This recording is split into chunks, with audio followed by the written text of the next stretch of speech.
BBC বাংলার অধিবেশন প্রবাহতে আপনাদের স্বাগত। আজ আপনাদের সাথে লন্ডন স্টুডিও থেকে আছি মানসী বড়ুয়া। বাংলাদেশের সর্বশেষ গুরুত্বপূর্ণ আপডেট সংবাদে আপনাকে স্বাগত। শুরুতেই সংবাদ শিরোনাম, পরে বিস্তারিত। প্রথমেই জানাবো, রাষ্ট্রপতির পদে বিএনপির মনোনীত প্রার্থী মির্জা ফখরুল। রাষ্ট্রপতির পদে বিএনপির মনোনয়ন পেয়েছেন দলটির মহাসচিব এবং স্থানীয় সরকার পল্লী উন্নয়ন ও সমবায় মন্ত্রী বিএনপির মহাসচিব মির্জা ফখরুল ইসলাম আলমগীর। আজ দলের শীর্ষ নেতাদের জরুরি বৈঠকে তার নাম চূড়ান্ত করা হয়েছে। পরে তার মনোনয়নপত্র নির্বাচন কমিশনে জমা দিয়েছে বিএনপি। এবারে জানাবো, পলক যথাযথ চিকিৎসা পাচ্ছে না অভিযোগ আইনজীবীর। জুলাই আন্দোলনের সময় রাজধানীর মোহাম্মদপুরে ট্রাক চালক মোহাম্মদ হোসেনকে গুলি করে হত্যার অভিযোগে করা মামলায় সাবেক তথ্য যোগাযোগ প্রযুক্তি প্রতিমন্ত্রী জুনায়েদ আহমেদ পলক সহ আসামিদের বিরুদ্ধে অভিযোগ গঠনের শুনানি পিছিয়েছে। সব আসামির উপস্থিতি নিশ্চিত না হয় আগামী 1 সেপ্টেম্বর নতুন দিন ধার্য করেছে আদালত। এদিকে ফ্যামিলি কার্ড প্রকল্প ৩২১ কোটি টাকা দিয়ে ট্যাব কিনছে সরকার। দেশে ফ্যামিলি কার্ড বাস্তবায়নে মাঠ পর্যায়ে তথ্য সংগ্রহ, তথ্য যাচাই বাছাই ব্যবস্থাপনার জন্য ৩২০ কোটি ৭১ লক্ষ ২০ হাজার টাকার অ্যান্ড্রয়েড ট্যাব কিনছে সরকার। বাংলাদেশ নৌবাহিনীর অধীনে ডকইয়ার্ড অ্যান্ড ইঞ্জিনিয়ারিং ওয়ার্কস লিমিটেডের কাছ থেকে এসব ট্যাব কেনার প্রস্তাব অনুমোদন দেওয়া হয়েছে। এরপর জানাবো, রাষ্ট্রপতি নির্বাচন স্থগিত চেয়ে হাইকোর্টে রিট। সংবিধানের ৭০ অনুচ্ছেদের বৈধতা নিয়ে প্রশ্ন তুলে রাষ্ট্রপতি নির্বাচনের তফসিল স্থগিত চেয়ে হাইকোর্টে রিট করা হয়েছে। সুপ্রিম কোর্টের আইনজীবী অ্যাডভোকেট ইউনুস আলী আকন্দ রিটটি দায়ের করেছেন। এবং সর্বশেষ জানাবো, অস্ত্রোপচারের পর হাসপাতাল থেকে বাড়ি ফিরলেন প্রধানমন্ত্রী। অস্ত্রোপচারের পর হাসপাতাল থেকে ছাড়পত্র নিয়ে বাড়ি ফিরেছেন মালয়েশিয়ার প্রধানমন্ত্রী আনোয়ার ইব্রাহিম। আজ দেশটির রাষ্ট্রীয় সংবাদ মাধ্যম বার্নামার প্রতিবেদন থেকেই তথ্য জানা গেছে। এর আগে আনোয়ার ইব্রাহিমের প্যারাম্পিক্যাল বা হার্নিয়ার চিকিৎসা সফলভাবে ল্যাপারোস্কোপিক অস্ত্রোপচার করা হয়। অস্ত্রোপচারের পর চিকিৎসকদের একটি বিশেষজ্ঞ দল তার শারীরিক অবস্থা নিবিড়ভাবে পর্যবেক্ষণ করছিল।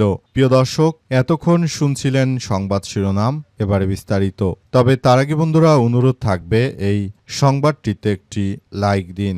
এই চ্যানেলে আপনি নতুন হয়ে থাকলে আমাদের সংবাদটি দেখতে দেখতে চ্যানেলটি সাবস্ক্রাইব করে রাখুন। কমেন্ট করে বন্ধুরা আপনার মূল্যবান মতামত জানিয়ে দিন আপনি বিশ্বের কোন দেশ থেকে বা বাংলাদেশের কোন স্থান থেকে আমাদের সংবাদটি দেখছেন এবং শুনছেন। আর বন্ধুরা, সংবাদটি আপনার সোশ্যাল মিডিয়া ফেসবুকে শেয়ার করে বন্ধুদেরও দেখার সুযোগ করে দিন। গাজা যুদ্ধে আপনি যদি নিরীহ ফিলিস্তিনিদের ভালোবেসে থাকেন বন্ধুরা, কমেন্টে ইয়েস লিখে পুরো বিশ্ববাসীকে এই তাজা আপডেটটি জানার সুযোগ করে দিন। এবারে বিস্তারিত। পলক যথাযথভাবে চিকিৎসা পাচ্ছে না অভিযোগ আইনজীবীর। এবার পলকের জন্য তার আইনজীবীরা আসলে নতুন করে কথাবার্তা বলতে শুরু করেছে। আওয়ামী লীগের সাবেক আইসিটি প্রতিমন্ত্রী জুনায়েদ আহমেদ পলক, তিনি আসলে দীর্ঘদিন ধরেই আইসিটি প্রতিমন্ত্রী হিসেবে দায়িত্ব পালন করেছেন। তবে সেখান থেকে আসলে এই মুহূর্তে তাকে যথাযথভাবে চিকিৎসা দেওয়া হচ্ছে না বলে অভিযোগ করেছে তার আইনজীবীরা। এই ঘটনার পরই পরিস্থিতি পলকের এই বিষয়গুলো নিয়ে তদন্ত শুরু হয়েছে। শেখ হাসিনার সময় বিদেশে অর্থ পাচার, মানুষ হত্যার ঘটনা সহ বিভিন্ন মামলায় অভিযুক্ত জুনায়েদ আহমেদ পলক, তিনি দীর্ঘদিন ধরে আসলে বাংলাদেশের বুকে তিনি অবৈধভাবে ভোটবিহীন নির্বাচনে অংশগ্রহণ করে দেশটাকে তিনি এক ভয়াবহ ষড়যন্ত্রের মধ্যে ডুবিয়ে দিয়েছিলেন। এটি আসলে আমাদের সবার জন্য খুবই এক গুরুত্বপূর্ণ বিষয় হিসেবে দাঁড়িয়েছে। পলকের মতো যারা দুষ্কৃতকারী রয়েছে তাদেরকে যথাযথভাবে শাস্তির আওতায় এনে তারপর এই পরিস্থিতি মোকাবেলা করা এই মুহূর্তে সবাইকে আরও বেশি কার্যক্রম চালানোর ক্ষেত্রে গুরুত্ব দিচ্ছে। রাষ্ট্রপতি পদে বিএনপির মনোনীত প্রার্থী মির্জা ফখরুল। অনেক জল্পনা কল্পনার পর বিএনপির মহাসচিব মির্জা ফখরুল ইসলাম আলমগীরের উপরই ভরসা রাখতে চলেছে বিএনপি। বিএনপি মনে করে একজন পরীক্ষিত রাজনীতিবিদ হিসেবে বিএনপির মহাসচিব মির্জা ফখরুল ইসলাম আলমগীর তিনি বাংলাদেশের নতুন রাষ্ট্রপতি হলে তিনি বাংলাদেশটাকে একটি ভালো অবস্থানে নিয়ে যেতে পারবেন।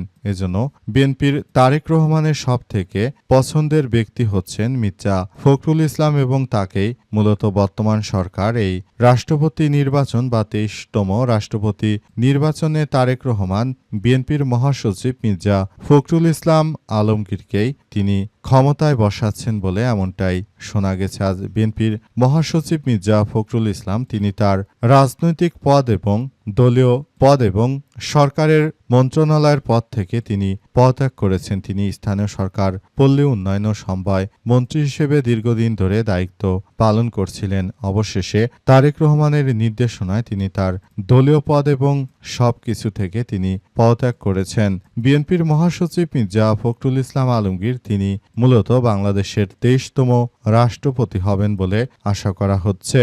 আর তার সঙ্গে মূলত যোগ দিয়েছেন কর্নেল অলি আহমেদ তার প্রতিদ্বন্দ্বী হিসেবে ১১ দলীয় জোটের পক্ষ থেকে লেবারের ডেমোক্রেট পার্টি এলডিপির নেতা কর্নেল অলি আহমেদকে আসলে ১১ দলের পক্ষ থেকে মনোনয়ন দেয়া হয়েছে। তাদের সবারই মনোনয়নপত্র নির্বাচন কমিশন ইসির কাছে জমা দেয়া হয়েছে।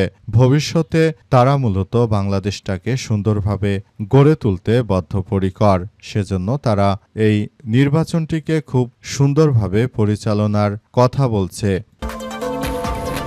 ফ্যামিলি কার্ড প্রকল্প ৩২১ কোটি টাকারই শুধু ট্যাব কিনছে সরকার। দেশে ফ্যামিলি কার্ড বাস্তবায়নে মাঠ পর্যায়ে তথ্য সংগ্রহ যাচাই বাছাই ব্যবস্থাপনার জন্য ৩২০ কোটি ৭১ লক্ষ ২০ হাজার টাকার অ্যান্ড্রয়েড ট্যাব কিনছে সরকার। দেশের নৌবাহিনীর অধীন ডকইয়ার্ড অ্যান্ড ইঞ্জিনিয়ারিং ওয়ার্কশপ লিমিটেডের কাছ থেকে সব ট্যাব কেনার প্রস্তাবের অনুমোদন দেওয়া হয়েছে। সচিবালয়ের মন্ত্রী পরিষদ বিভাগে সম্মেলন কক্ষে অর্থমন্ত্রী আমির খসরু মাহমুদ চৌধুরীর সভাপতিত্বে অনুষ্ঠিত সরকারি ক্রয় সংক্রান্ত মন্ত্রিসভা কমিটির বৈঠকে সংক্রান্ত ক্রয় প্রস্তাবের অনুমোদন দেওয়া হয়েছে। বৈঠক সূত্র থেকে জানা গেছে যে সমাজ কল্যাণ মন্ত্রণালয়ের অধীনে সমাজসেবা অধিদপ্তরের বাস্তবায়নাধীন স্ট্রেংথেনিং বা সোশ্যাল প্রোটেকশন ফর ইমপ্রুভমেন্ট বা রেজিলিয়েন্স ইনফ্লুয়েন্স অ্যান্ড টার্গেটিং প্রকল্পের আওতায় ফ্যামিলি কার্ড বাস্তবায়নের জন্য সব ট্যাব কেনা হবে। ক্রয়ের জন্য সুপারিশ করা প্রতিষ্ঠান বাংলাদেশ নৌবাহিনীর অধীনে ডকইয়ার্ড অ্যান্ড ইঞ্জিনিয়ারিং ওয়ার্কশপ লিমিটেডের সেনাকান্দা বন্দর নারায়ণগঞ্জ। চট্টগ্রামে কাস্টমসে ২ কোটি ২৩ লক্ষ টাকার ভেরিয়েশন। এদিকে একই বৈঠকে চট্টগ্রাম কাস্টমস হাউজে বিদ্যমান modular data centre, local area network, LAN নেটওয়ার্কের অবকাঠামো এবং সংশ্লিষ্ট তথ্যপ্রযুক্তির অবকাঠামো স্থানান্তর পুনর্বিন্যাস সহ সবকিছু করার জন্য বর্তমান সরকার ব্যাপকভাবে কার্যক্রম চালিয়ে যাচ্ছে। সরকার বিষয়গুলোকে খুবই গুরুত্ব দিয়ে করছে বলে এমন কথা নিশ্চিত করা হয়েছে। বর্তমান সরকার যে কার্যক্রম চালাচ্ছে এবং ফ্যামিলি কার্ড নিয়ে যে বিষয়গুলো সরকার দেখাতে শুরু করেছে, এটি বাংলাদেশের জনগণের জন্য আদতে এই ফ্যামিলি কার্ড বসে বসে টাকা নেওয়া, সেটা দেশের মানুষকে কর্ম থেকে দূরে সরিয়ে রাখবে এবং দেশকে একটি ঋণ নির্ভর অর্থনীতিতে পরিণত করতে পারে বলে ধারণা করছে বিশ্লেষকরা। সরকারের এই প্রকল্পগুলো আদতে বাস্তবায়িত হবে নাকি, দেশের মধ্যে বিদ্যুৎ ও জ্বালানির সহ যে সংকটগুলো রয়েছে সেগুলো হবে কিনা, সেটি এখন পর্যন্ত আসলে বোঝা যাচ্ছে না। রাষ্ট্রপতি নির্বাচন স্থগিত চেয়ে হাইকোর্টে রিট। সংবিধানের ৭০ অনুচ্ছেদের বৈধতা নিয়ে প্রশ্ন তুলে রাষ্ট্রপতি নির্বাচনের তফসিল স্থগিত চেয়ে হাইকোর্টে রিট করা হয়েছে।